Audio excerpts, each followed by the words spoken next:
there's this big discussion around when a child reaches a certain age, they shouldn't have tantrums or they shouldn't cry. But James, have you had a tantrum as an adult? Many moons ago. Yeah. You know, these are tantrums, feelings, they're emotions, and it's helping people express them in different ways. And so we mightn't think that we're having these big feelings, but then we might get a glass of alcohol. Now, I stopped drinking 9 years ago, but grabbing a glass of alcohol and drinking that, and that's masking our emotions. So children are just expressing their emotions. So they're getting them out of their body in different ways. But it's uncomfortable for parents. It's really uncomfortable for parents because they haven't worked out the ways to be able to express their own feelings and emotions. And so when their child does it, they're like, this is uncomfortable. I don't like this feeling.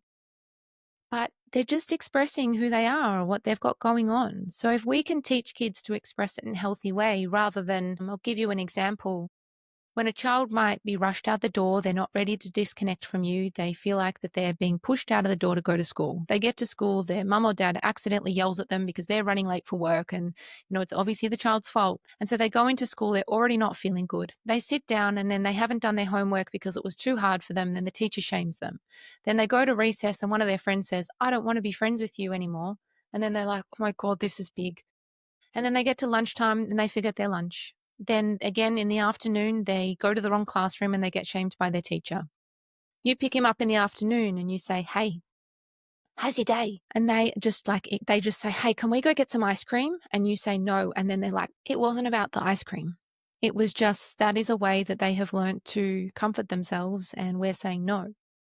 And so it was actually about their whole day. It was about the layers of their day that have really accumulated over time that the child has found it really hard to express and process. So one thing I suggest parents to do is when their child at the end of the day say, hey, tell me 2 things you liked about today and 1 thing that you didn't. Because they're not always going to have good days at school. Quite often we'll ask a kid, hey, how you feeling? And they'll say good. And that's because they don't feel comfortable expressing the actual things that have happened in their day, or they mightn't remember or mightn't be big for them, but it is there somewhere.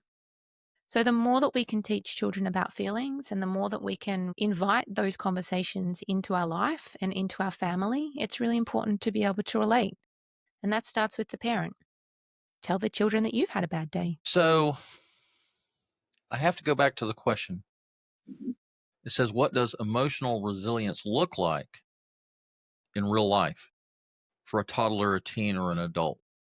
It looks like big feelings and emotions and expressing them and being able to relate to them in different ways. I think when it comes to resilience is one of those things that it's tough. It's you get knocked down and you get back up again. But resilience is challenging, but it happens in everyday life when it starts with a toddler. If we can just really see that child for who they are, and we can express their feelings, if we can help them express their feelings at a really young age and make them realize that it's okay, that helps their resilience. That helps them realize that it's okay. My son, we've always talked about feelings and emotions, and they're very normalized in our household. And so during the process of him just having an accident, he was very resilient during that entire process.